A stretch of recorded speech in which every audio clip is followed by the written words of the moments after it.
une entreprise artisanale de fabrique de sacs à main, notamment en cuir. Hein. Bon, le produit est fabriqué au travers d'une matière qui est le cuir. Sa production mensuelle est de 120 sacs par mois. 120 sacs par mois. Une étude de marché lui indique qu'elle peut augmenter régulièrement sa production afin d'obtenir une fabrication mensuelle de 300 sacs dans 3 ans. Dans 3 ans. Donc, le patron de cette entreprise artisanale veut étaler l'augmentation de la production sur les 36 ans. Sur les 36 mois, je m'excuse, 36 mois. Bon, le patron, appelez-le comme vous voulez. Il peut s'appeler Jacquet, Monsieur Jacquet, ou peu importe. Bon, c'est pour la petite histoire. Généralement, on attribue un nom aux personnes, aux personnages, appelez-le Jacquet ou comme vous voulez. Voilà, donc le patron de cette entreprise veut étaler l'augmentation de la production sur les 36 mois. Justement, les 36 mois, qu'est-ce que c'est? C'est les 3 années. Voilà. Cette augmentation est représentée par une suite arithmétique. Voilà, donc on doit avoir une augmentation. Quand ils disent... bon, je vais souligner ici ce qui est important. On voit bien que augmenter régulièrement. Alors, cette augmentation régulière voilà, n'est rien d'autre bon, qu'une suite arithmétique. Hein. Alors, dans cette suite arithmétique, sa production mensuelle... Alors, la période, c'est le mois. C'est le mois. Vous voyez que 3 ans, c'est 12, 24, 36 et 36 mois. Et dernière chose, sa production mensuelle est au départ de 120 sacs par mois. Alors que ça suit une suite, comme l'énoncé dit que ça suit une suite arithmétique, et ça va augmenter de manière régulière, mais sa production mensuelle sera de 300 sacs dans 36 mois après le premier mois. Parce que le premier mois, c'est 120 sacs. Donc, dans 36 mois après le premier mois, ça fait 37 mois. Dans 37 mois, il pourra atteindre les 300 sacs. Voilà. J'ai tout dit. D'ailleurs, c'est pour ça qu'ici, il parle de 36 mois. De 37 mois, je m'excuse. De 37 mois. Eh bien, pour ça, la période, qu'est-ce que c'est? C'est le mois. Donc ici, ce sont des mois. Alors, le mois numéro 1, je vais l'appeler M1. Alors que le mois numéro deuxième mois, c'est celui-ci. Alors, on va aller jusque le 37e mois parce que c'est 3 ans après, bien sûr, avoir produit 120 sacs. Or, 120 sacs, c'est le premier mois. Là, je dois descendre jusque 37.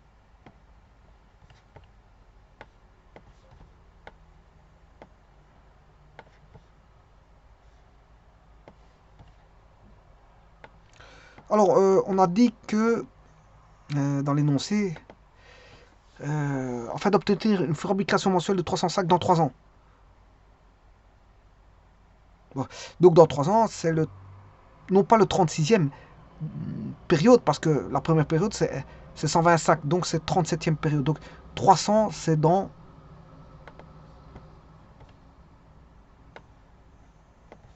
c'est ici. Donc, on va passer de 120 à 300 sacs. Par une suite arithmétique, c'est l'énoncé qui le dit. Alors, pour passer de 120... Alors, pour ça, il faut faire un petit calcul. Basé sur les suites arithmétiques, bien sûr. On connaît le terme numéro 1, donc tant mieux. UN est égal à U1 plus N-1 fois la raison R. Bon, ce qu'on ne connaît pas ici, vous aurez compris que c'est la raison. Hein. Alors, 300 sacs,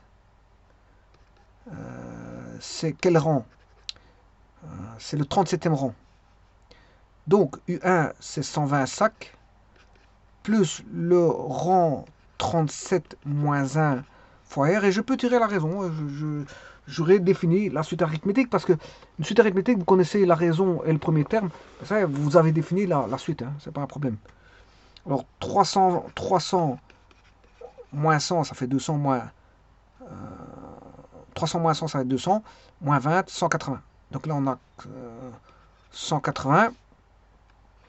36R égale 180, ce qui implique que R égale 180 divisé par 36, c'est 180 divisé par 36, c'est 18 fois 2, ce qui veut dire qu'on a 10 sur 2, ça fait 5.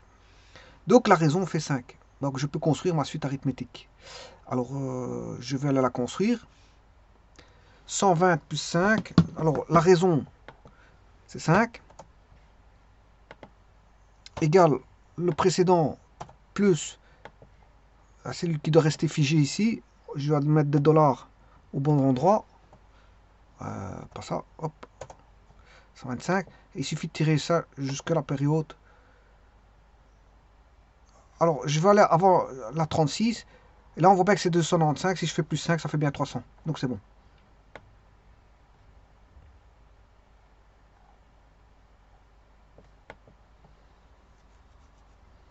Alors, la seconde question, qui est ici. Combien aura-t-il fabriqué de sacs pendant ces 37 mois? Mais vous aurez compris que c'est S37. Hein.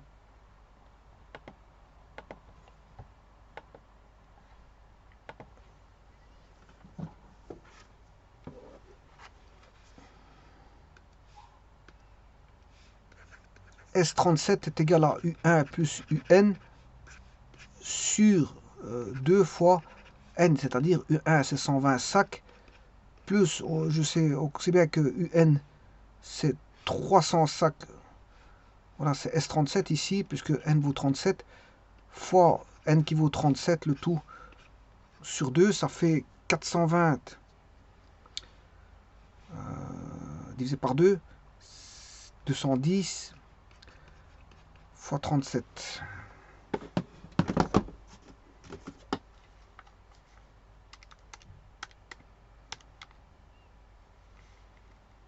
7770 sacs, 7070 sacs, 7770 sacs, 7770 sacs. Bon, je vais le noter. 7770 sacs produits. Bon, durant ces 37 mois. Et donc c'est linéaire, hein, ça ici, vous aurez compris que c'est linéaire. Je vais le faire dans un petit instant.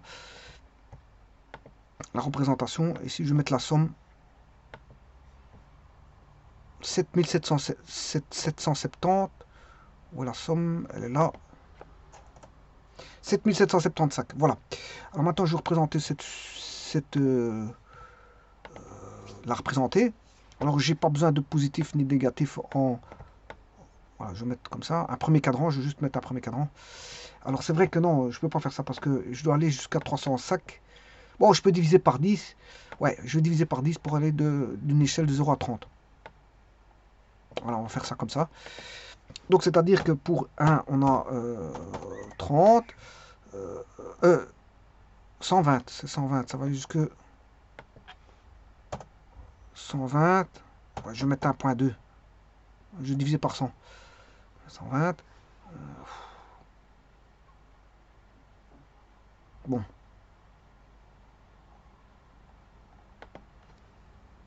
Et pour 37, ça fait 300, ça fait 3.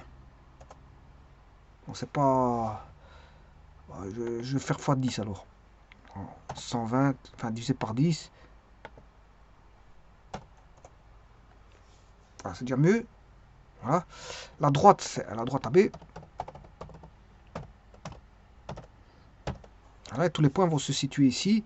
La droite, vous la voyez, c'est quoi? Donc la séquence.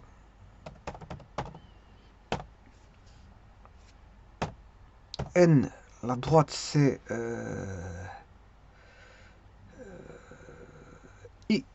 x sur 2. Donc n sur 2. N sur 2. Plus 23 demi. Voilà. je vais mettre n, de 1 à 37. Et voilà, ça c'est tous les points. Voilà, de nombre de sacs. Comment se fait l'évolution régulière des sacs? Au début, on a 120 sacs. Ah oui, il faut faire x10. Hein, parce que j'ai divisé par 10 pour avoir à l'échelle d'une échelle de 0 à 30. Parce qu'en vérité, c'est de 0 à 300. Hein. Voilà, donc c'est 120 sacs, 125 sacs, 130 sacs, 135 sacs, 140 sacs, 145 sacs, 150 sacs et tralali tralala.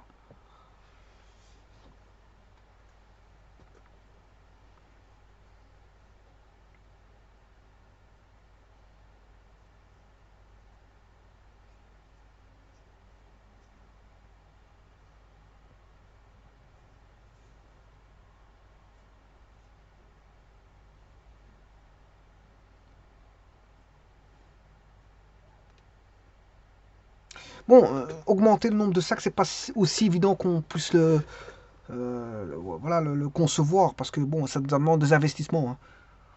Hein. Il faut plus de main-d'œuvre.